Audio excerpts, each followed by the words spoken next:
Hello friends, e learning gang की इस video में आपका स्वागत है। दोस्तों, अगर आपका सैलरी इनकम है या अदर सोर्स का इनकम है और आपका टीडीएस डिडक्ट हुआ है तो उस टीडीएस के पैसे को अपने बैंक खाते में वापस कैसे लेकर आना है उसका आसान सा प्रोसेस मैं आपको इस वीडियो में बताने वाला हूं। तो प्रोसेस तो आसान होगा लेकिन तेज भी होगा। एक चीज का ध्यान रखिएगा, ड्यू डेट कल खत्म होने वाला है तो आईटीआर आपको कल से पहले ही फाइल करना है। ध्यान देना, लंबा वीडियो ऑलरेडी हमने बनाया हुआ है, वो देखना है तो लिंक आपको नीचे डिस्क्रिप्शन में मिल जाएगा, चेकआउट कर लीजिएगा। अब जल्दी से आगे बढ़ते हैं। आईटीआर भरने से पहले आपको अपना सारा इंफॉर्मेशन एक जगह पर नोट डाउन करके रख लेना है। जैसे कि हमारे केस में आप देख सकते हो, सैलरी का डिटेल हमने नोट डाउन करके रखा हुआ। ये डिटेल हमें अपने फॉर्म नंबर 16 से मिला हुआ है। हमारे केस में 2 कंपनियां थी तो दोनों का डिटेल हमने मर्ज करके यहाँ पर नोट डाउन कर लिया हुआ है। उसके अलावा अदर सोर्स का इनकम भी नोट डाउन किया हुआ है, डिडक्शन का भी नोट डाउन किया हुआ है। उसके अलावा आप ये भी पता लगा लो कि आपके लिए नया टैक्स सिस्टम अच्छा है या पुराना टैक्स सिस्टम। अब हमारे केस में तो हमारे पास कैलकुलेटर था, इसमें हमने अपना डिटेल इंटर किया और इसने बता दिया कि कौन सा टैक्स सिस्टम हमारे लिए अच्छा है। इनकेस आपको अगर ये रेडीमेड कैलकुलेटर डाउनलोड करना है तो इसका लिंक आपको नीचे डिस्क्रिप्शन मिल जाएगा, चेकआउट कर लीजिएगा। फिलहाल हम जल्दी से चलते हैं इनकम टैक्स पोर्टल पर।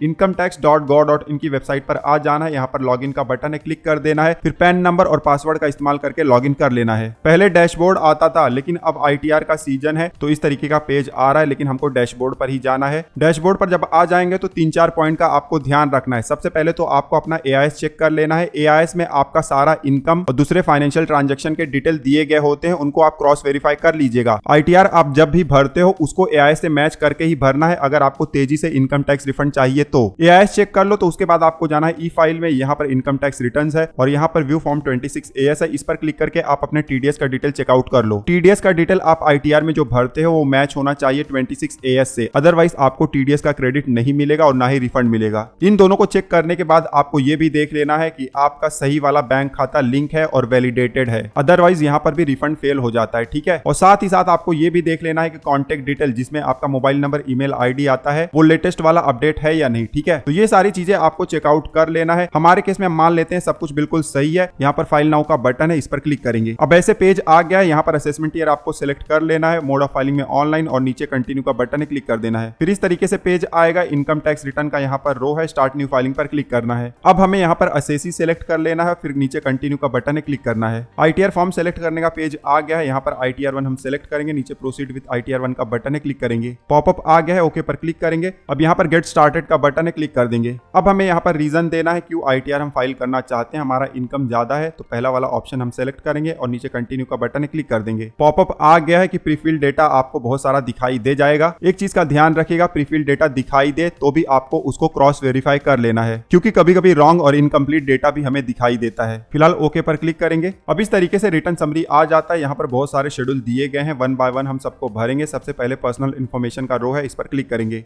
पर्सनल इन्फॉर्मेशन का पेज आ गया है। ऊपर प्रोफाइल डिटेल दिया गया है, नीचे कॉन्टेक्ट डिटेल दिया गया है। चेक कर लीजिएगा, सब कुछ सही होना चाहिए। हमारे केस में सही है। स्क्रॉल करके नीचे आएंगे। नीचे आने पर अब हमें यहाँ पर नेचर ऑफ एम्प्लॉयमेंट का ड्रॉप डाउन दिखाई देता है। हमारे केस में प्राइवेट सेक्टर का एम्प्लॉय है तो अदर सेलेक्ट कर लेंगे। आप चेकआउट कर लीजिएगा, जो भी आपके लिए एप्लीकेबल होगा सेलेक्ट कर लेना है। ठीक है, उसके बाद फाइलिंग सेक्शन है। ड्यू डेट से पहले फाइल कर रहे हो तो 139(1), ड्यू डेट के बाद कर रहे हो तो 139(4। और थोड़ा सा नीचे आएंगे, यहाँ पर हमें बताना है कि नया टैक्स सिस्टम हमें चुनना है या पुराना। बाय डिफॉल्ट यहाँ पर नो सिलेक्टेड है, मतलब नया टैक्स सिस्टम यहाँ पर सिलेक्टेड है। अगर आपको ओल्ड टैक्स सिस्टम चुनना है तो यस पर क्लिक कर सकते हो। आप नया चुनो या पुराना, ये वीडियो आपके लिए एप्लीकेबल रहेगा क्योंकि प्रोसेस जो है सेम है। थोड़ा सा और नीचे आएंगे, यहाँ पर बैंक डिटेल हमारा दिया गया है। ध्यान देना है, एक बैंक अकाउंट यहाँ पर ऐड होना ही चाहिए। ठीक है, उसके बाद नीचे आएंगे, कंफर्म का बटन है, क्लिक कर देंगे। फिर से रिटर्न समरी का पेज आ गया है। पर्सनल इन्फॉर्मेशन का रो कंप्लीट हो गया है। अब नीचे ग्रॉस टोटल इनकम का रो है, इस पर क्लिक करेंगे। सैलरी का क्वेश्चनियर आ गया है, इसको स्किप कर देंगे। आगे सारे ऑप्शन हमें फिर से दिखाई देंगे। पॉपअप आता है, इस पर क्लिक कर देंगे। इनकम सोर्स डिटेल इंटर करने का पेज आ गया। सबसे ऊपर सैलरी का डिटेल हमें इंटर करना है। यहाँ पर हमारे एआईएस से डेटा ऑटोमेटिकली आ गया है तो आपको चेक कर लेना है कि सही है या नहीं। अगर सही है तब आपको कुछ नहीं करना है, बट इनकेस इनकम्प्लीट है या रॉन्ग है तो आप एडिट कर सकते हो। हमारे केस में देखिए इनकम्प्लीट है तो हम एडिट पर क्लिक करेंगे। मान लो कि आपको यहाँ पर कुछ दिखाई ही नहीं दे रहा है तो यहाँ पर आपको ऐड का बटन दिखाई देगा, उस पर क्लिक करना है। ठीक है, जब ऐड के बटन पर क्लिक करोगे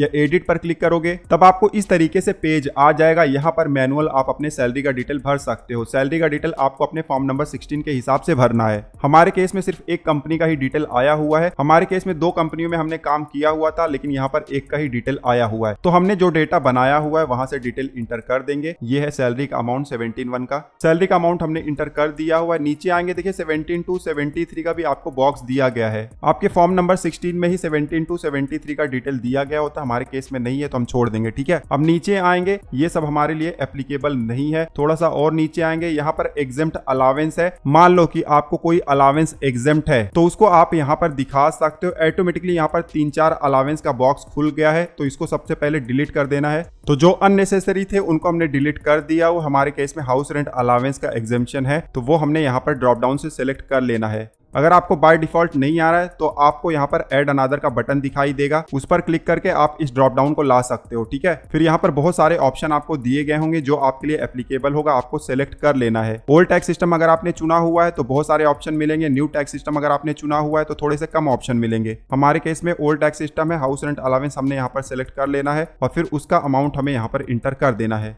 अमाउंट इंटर करने के बाद दूसरा भी कोई अलावेंस है जो कि एग्जेम्प्ट है तो ऐड अनदर पर क्लिक करके आप उसको भी ऐड कर सकते हो। ठीक है, हमारे केस में एक ही है। उसके बाद नीचे आएंगे, यहाँ पर सेक्शन 89A का रिलीफ है, हमारे लिए एप्लीकेबल नहीं है तो छोड़ देंगे। और नीचे आएंगे, स्टैंडर्ड डिडक्शन का आपको यहाँ पर बॉक्स दिखाई दे जाता है। ओल्ड टैक्स सिस्टम हो या न्यू टैक्स सिस्टम, दोनों के लिए एप्लीकेबल है इस साल से। उसके बाद नीचे आएंगे, प्रोफेशनल टैक्स अगर कटा हुआ है आपकी सैलरी से तो आप दिखा सकते हो, हमारे केस में नहीं तो हम छोड़ देंगे।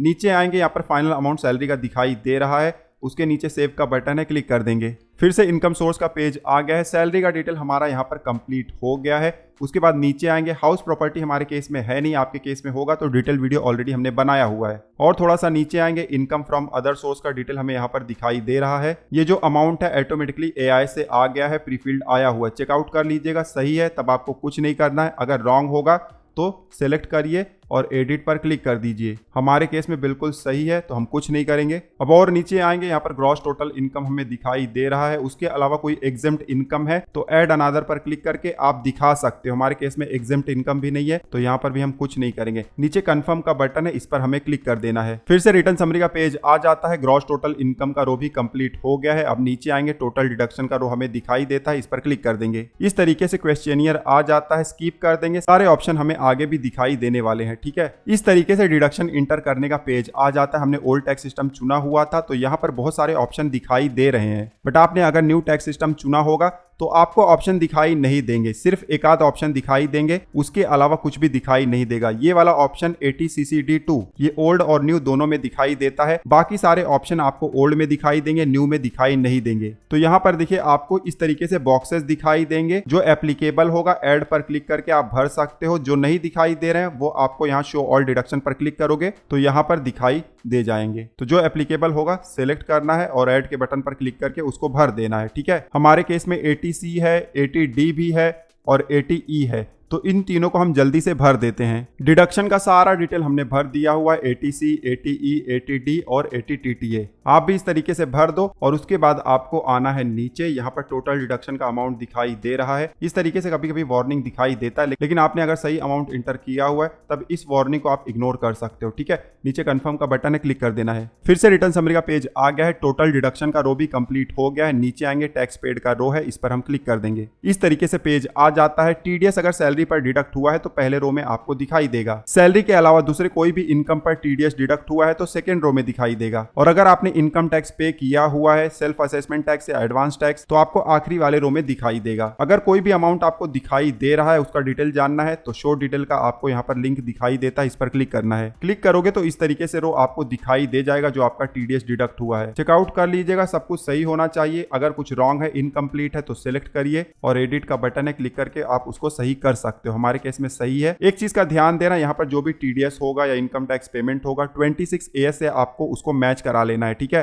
डिटेल हमारा सही है। अब नीचे आएंगे, यहाँ पर कंफर्म का बटन है, क्लिक कर देंगे। फिर से रिटर्न समरी के पेज पर आ गए हैं, टैक्स पेड का रो भी कंप्लीट हो गया है। अब नीचे आएंगे, आखिरी शेड्यूल है टोटल टैक्स लायबिलिटी, इस पर क्लिक करेंगे। टैक्स लायबिलिटी का पेज आ गया, यहाँ पर इनकम का कंप्यूटेशन हुआ है और टैक्स का भी। हमने ओल्ड टैक्स सिस्टम चुना हुआ था तो उसके हिसाब से कंप्यूटेशन हुआ है। आपने अगर नया टैक्स सिस्टम चुना होगा तो उसके हिसाब से कंप्यूटेशन होगा। ध्यान देना, आपको मैनुअल कुछ इंटर नहीं करना, ये सब ऑटोमेटिकली हो जाता है। ठीक है, उसके बाद नीचे आएंगे, आपको अगर सेक्शन 89 का रिलीफ क्लेम करना है तो उसका बॉक्स आपको यहाँ पर ही दिखाई दे जाता है, हमारे लिए एप्लीकेबल नहीं है। और नीचे आएंगे, यहाँ पर आपको टैक्स लायबिलिटी दिखाई दे जाता है। हमारे केस में 0 है। अब नीचे कंफर्म का बटन है, इस पर क्लिक कर देंगे। फिर से रिटर्न समरी का पेज आ गया है। सारा शेड्यूल हमने कंप्लीट कर दिया हुआ। अब नीचे प्रोसीड का बटन है, इस पर हमें क्लिक करना है। क्लिक करते इस तरीके से पेज आ जाता है। कितने अमाउंट के लिए हम एलिजिबल हैं वो हमें यहाँ पर ऊपर दिखाई दे रहा है। नीचे सारे डिटेल दिए गए हैं पुराने वाले ही। एकदम आखिरी में आएंगे, प्रीव्यू रिटर्न का बटन है, इस पर क्लिक कर देंगे। क्लिक करते इस तरीके से पेज आ जाता है। ऊपर यहाँ पर एक चेक बॉक्स दिखाई देता है, इस पर हमें क्लिक कर देना है। स्क्रॉल करके नीचे आना है। नीचे आएंगे तो यहाँ पर प्रोसीड टू प्रीव्यू का बटन है, क्लिक कर देंगे।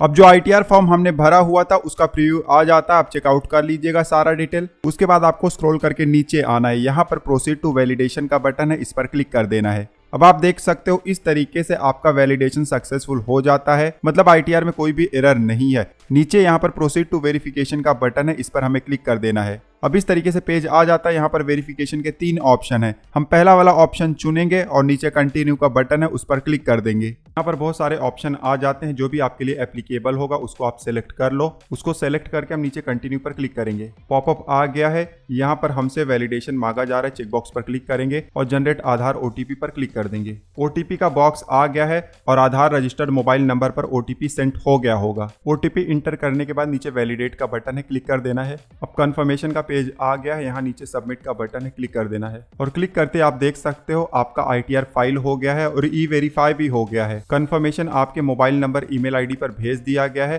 और नीचे डाउनलोड रिसिप्ट का बटन है, इस पर क्लिक करके आप ITR का कॉपी डाउनलोड कर सकते हो। तो दोस्तों इस वीडियो में हमने देखा कि हम किस तरीके से ITR 1 फाइल करके अपना TDS रिफंड क्लेम कर सकते हैं। बहुत ही आसान प्रोसेस था। कोई भी क्वेरी है इस वीडियो से रिलेटेड तो आप नीचे कमेंट कर सकते हो। ITR से रिलेटेड बहुत सारे इंपॉर्टेंट वीडियोस हमने ऑलरेडी बनाए हुए हैं। प्लेलिस्ट आपको स्क्रीन पर दिखाई दे रहा है, तो चेकआउट कर लीजिएगा। इस वीडियो में बस इतना ही। मिलते हैं आपसे अगले वीडियो में। तब तक आप हंसते रहो, मुस्कुराते रहो। धन्यवाद।